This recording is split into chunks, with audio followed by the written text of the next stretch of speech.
Richard, welcome into the podcast. It's great to have you here today. Well, thank you. It's great to be here.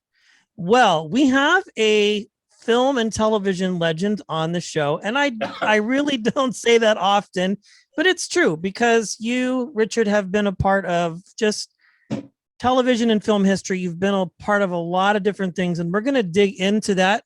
No pun intended, actually. We're here to talk about his new film, Digging to Death, which is available now to stream and watch. I had the opportunity to watch this, and this had to have been a lot of fun for you.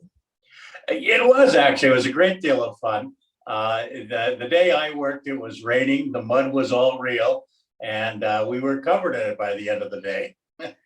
Yeah. It's always good, I imagine, as an actor, like when the situation can be as real as possible, right? Like if you're in the mud digging around or in an airplane, it's got to help your method out, right? For sure. Definitely.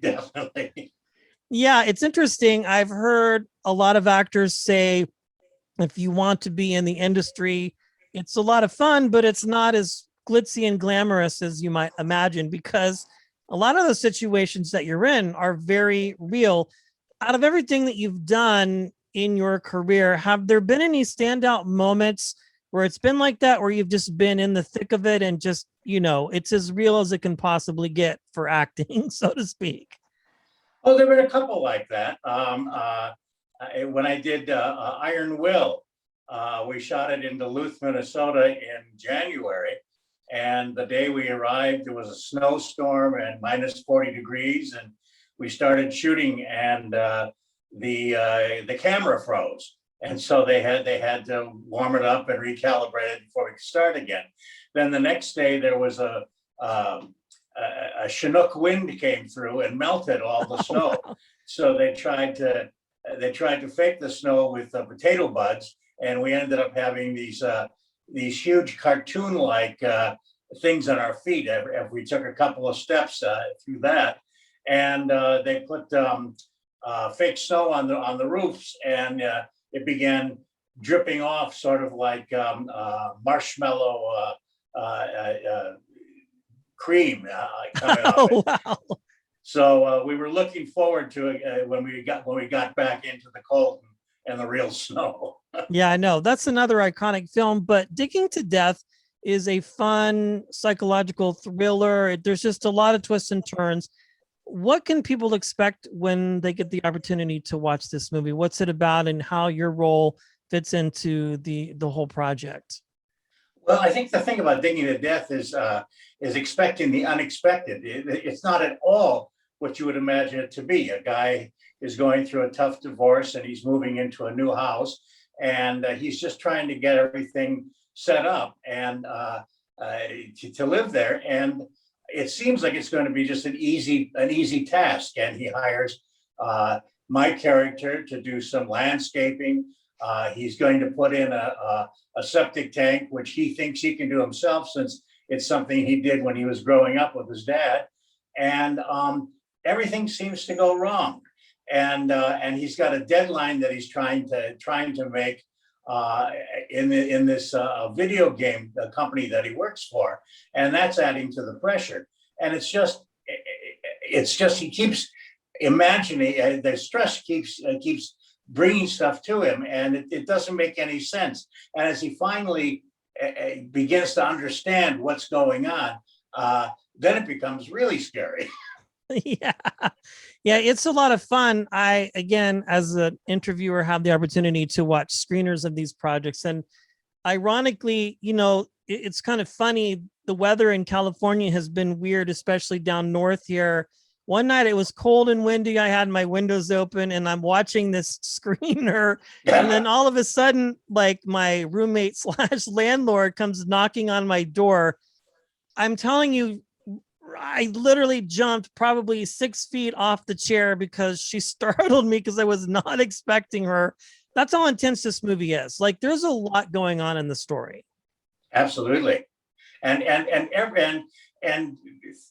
people that you don't expect him to respond to in the way he does suddenly find themselves in awful situations. My character included. Yeah, it's interesting, especially with these kinds of stories, because oftentimes they follow this formula of, this, that, and the other. It gets set up, and then there's like some sort of formative closure to the situation, but really you're like in your head, there's no way. This is way too easy for it to resolve itself so well. And I feel like this film does that to the viewer because it really just causes you to get lunged into this world like good films do. And then you're like, oh crap, I didn't see this coming. And this is not what I expected at all. And what I love about it is there's so many unanswered questions. What are all the other objects in his basement? What caused them to be there? And what happens at the end? You have no idea where it goes from once the screen goes to black at the end, which I love. Yeah, I'm like, okay, we need a sequel here or something. I almost want to get the writer and director on my show just to say, hey, come on, like you left us hanging. And again, there was a movie I watched recently, Woman in the Window with Amy Adams, and it did the same thing. Yeah. I like those types of psychological thrillers or mysteries, the kind, and you've been a part of so many of them, just whether it's a large role or a small role, it's kept you active for decades, in these projects. But it's no secret this last year has been crazy for everybody. But it seems to me that you've been quite busy otherwise. You've been able to work for the most part. I've been really fortunate up until I guess February of 2020. I was working fairly regularly on a variety of independent films and the occasional TV show. And then I didn't work from February 2020 until last Sunday. That was the first time I was back in front of a camera in 15 months. And that was a strange experience in and of itself. Yeah, I've heard a lot of actors like yourself say, this is like the first time, figuratively speaking, that I've been unemployed since I was like a teenager, and I haven't worked. Yeah, like even these comedians. Yeah, I know. Well, I think things are kind of on the upswing and we're starting to get back to normal. It seems a lot of productions like this one and others are up and running, right? Like, although the restrictions I understand are a little bit more different as far as like being on set, and the normal camaraderie that occurs kind of has all been put aside, at least for the moment, right? As far as if you're not filming, you're in your trailer. Exactly, and usually with a mask on. Yeah, I know, or one of those shields I've seen. Right. I was hearing stories like, craft services used to be the hot spot and you could just get what you want when you want. Now it's like you got to order it, and don't order the wrong thing because you're going to wind up with something that you don't want. That's the only choice you have. Yeah, I know. I was surprised. They called lunch and I didn't really know where to go or what to do. And I was walking past craft services and the woman who was running it said, would you like something to drink? And I said, yes. And then she said, well, I have to get it for you. So tell me what you want, and I'll hand it to you. I said, okay. Yeah, what a strange time, but thank goodness we're moving forward. As I mentioned earlier, you've done major motion pictures, major television shows, down to what we would call independent. Do you feel attracted to one over the other? Do you have a preference as an actor, Richard, or do you just like to work no matter what? Like, what is your process to sort of figure this out and decide, what I want to go for or what I want to audition for? Well, I do. I love working, and this is why I do it. This is why I continue to do it now. Gosh, it was probably in the early 2000s when I was finishing my run on Grounded for Life. My agent said, okay, where do you want to go now? And I said, when I go to the theater, I tend to gravitate toward independent films because there's so much passion in them. They're a project that the writer and director has been working on for a long time to make happen. And is there any way that we can pursue that? And they were very good about it because that's a hard it's a hard thing to get into because they don't use the normal ways of casting, for instance. But they managed to get me interviews on 3 independent films shooting that summer. Mysterious Skin, the Ken Park, and Vivo, what was it called? With Todd Solondz. But anyway, so yeah, that sounds familiar. Yeah. Yeah, exactly. So I met with all those people. We had great meetings. I read for them and enjoyed doing that. And they all decided they were going to use me. And it was very exciting because they were all the sort of roles that I normally hadn't been cast in or even considered for. And so I really enjoyed doing that. And the process was being on the sets. It was so inclusive because it's usually a small crew, and everybody is sort of where you get the sense of working together to make this thing happen with usually no money and no time.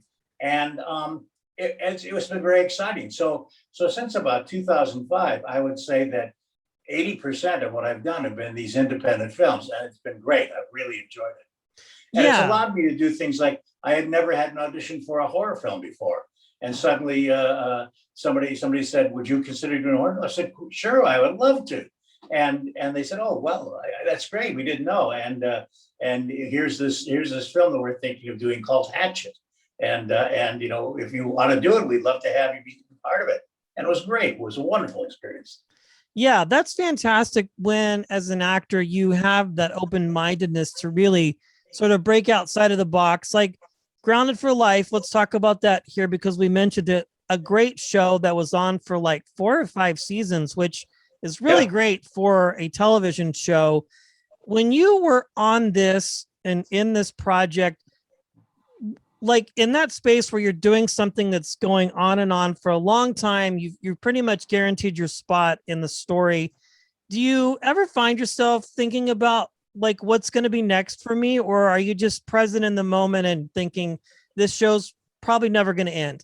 It's going to be on at least for a while. You hope it does, and that was a wonderful experience, and everybody involved with it, the writers and the actors and the directors that they brought in and the producers. It was a great group of people. And the advantage of doing a series on TV is that you're working with the same people for a long time, and so that there's a shorthand, there's a camaraderie, as you mentioned before. But it's just a wonderful place. You look forward every day to going in and having experiencing your time with these people and with the scripts that you're doing. But the other thing with usually with a TV show is that there's a break usually. Yes. The hiatus period. And so often you're looking for something to do during the hiatus period. And what was interesting for me is that I come from a theater background, and I had always wanted to do theater again. And it turned out that the schedule for the hiatus schedule worked perfectly. I could go and do plays during the breaks between when we were shooting the episodes. And so that worked out terrifically. It wasn't anything that I was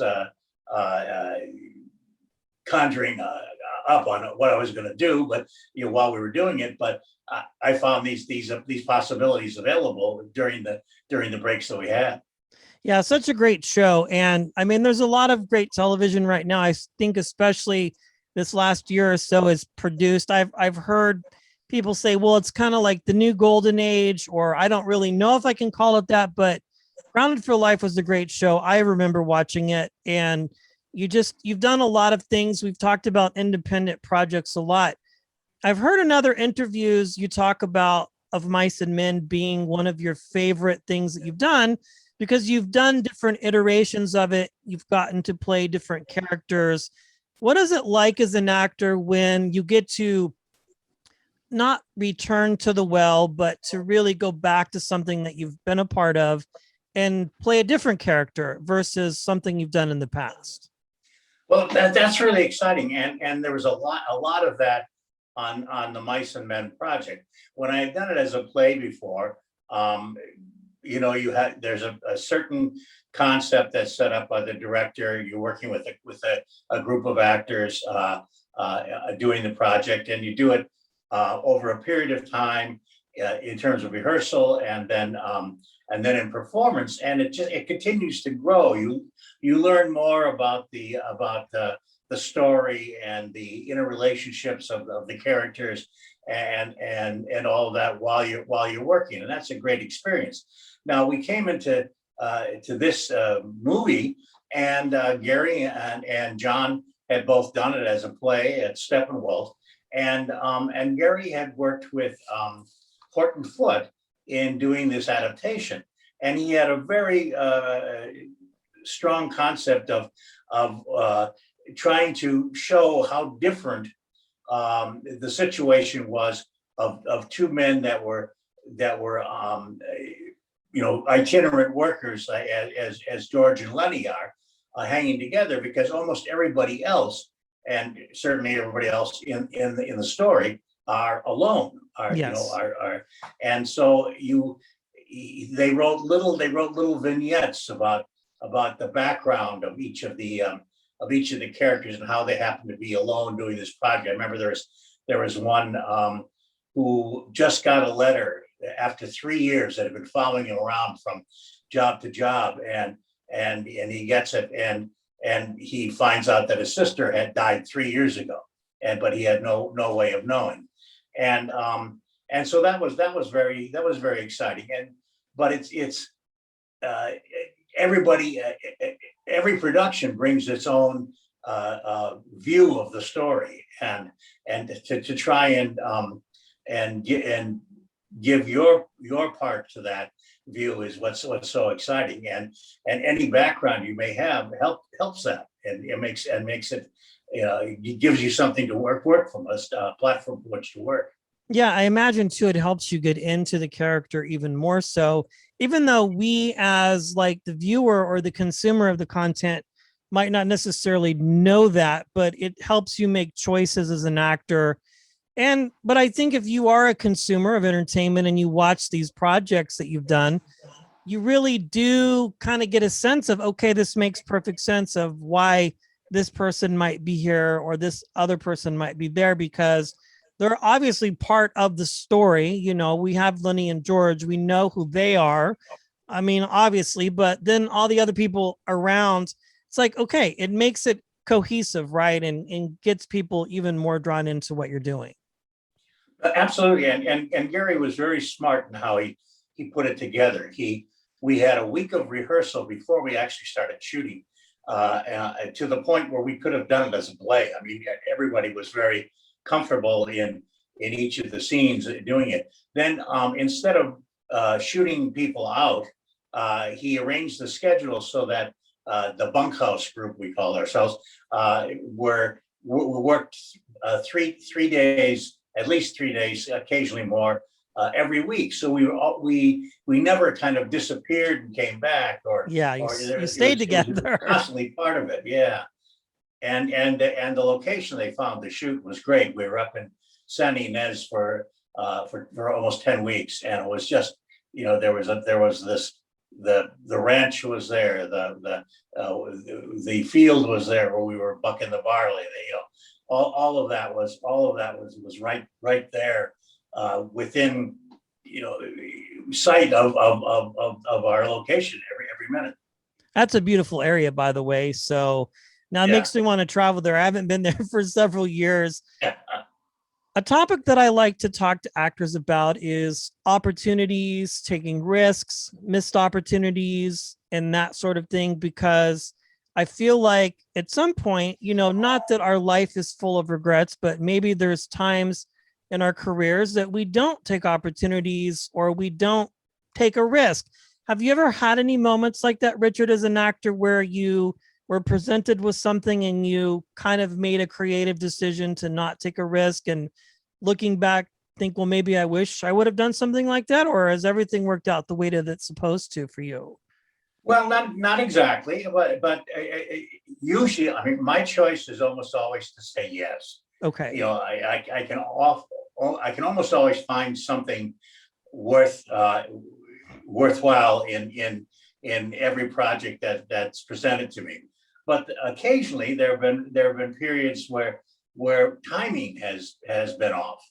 I did a little Lifetime show called The Au Pair, and we shot it in Budapest, and it was just very exciting. I mean, I really enjoyed it. It's just a small role, and actually, all of my scenes were supposed to be happening in Southern California, but because they, rather than start here and move the whole company or go back and forth, they decided to find locations to shoot it, to do it there in Budapest. So that was interesting. Well, they were going to do, and they did do it, I guess, this Au Pair too, and the writer director sent me a script and said this will be great. We have a love interest for you. We're going to be traveling all over Europe, and it's going to be a good time. And it overlapped the last 2 weeks of Grounded for Life that particular season, and there was no way that we could work it out timing wise. The same thing happened with Titanic. I was doing a movie called Desperate Measures, and Great movie. It kept getting pushed. My final scene just kept getting pushed, and to the point where it was no longer possible to join the Titanic cast. And that would have been, of course, that would have been fun to do. I would have been. It wasn't a huge role. It was at the table, Kathy Bates's table of passengers. But it would have been so much fun. I mean, I can't imagine. I can only imagine the stories that I might have brought back from that. But and it's been disappointing when something like that happens, if you can't quite work things out. And usually that's the case. It's so tight. You keep going, oh, if I only had 3 more days on this side of it, we could make it work. I love it. So I think a good lesson to learn for anything creative, or it's always okay to take risks and to say yes when you can, right? That's Absolutely. always that's important, right? For you and for anybody listening. Oh, I think so, definitely.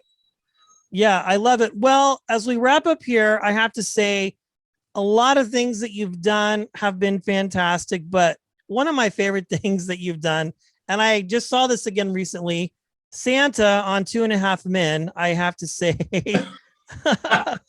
what a roller coaster ride it must have been to be a part of that show.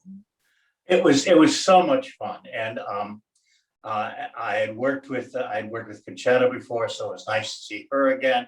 I had worked. My first job in Los Angeles was on something called the famous Teddy Z with John Cryer.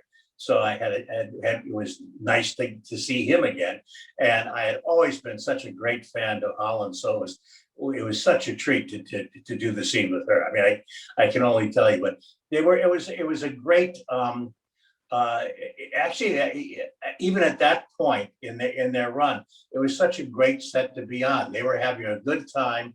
They were enjoying what they were doing. They had kind of gone, past, all of whatever problems there may have been, and that wasn't there anymore. Now it was their show, and they were doing, with it what they had been hoping to do. And it was such a well written script. It was so much fun to be part of. Yeah, I think it's one of those television shows, even, when they made the cast changes for whatever reasons might have been, it doesn't matter. It still stood, and it was a great show. Grounded for Life, of course, fantastic. But as we wrap up here, Digging to Death, you have to watch this movie. It will be available. Yes. We will link it in the show notes. Richard is in this film. It's fun. It's fantastic. It's scary. And just wait till the kids go to bed to check it out. And I mean, it looks like you have a lot of other great projects coming down the pike as well. So that's great. Well, I hope so. Things are beginning to make their way onto various platforms. So that's great. Love it. Thank goodness for streaming and video on demand. Absolutely. Well, Richard, it's been a pleasure. And thank you for joining us on the podcast today. I really do appreciate it. Thank you so much. It's really been a joy.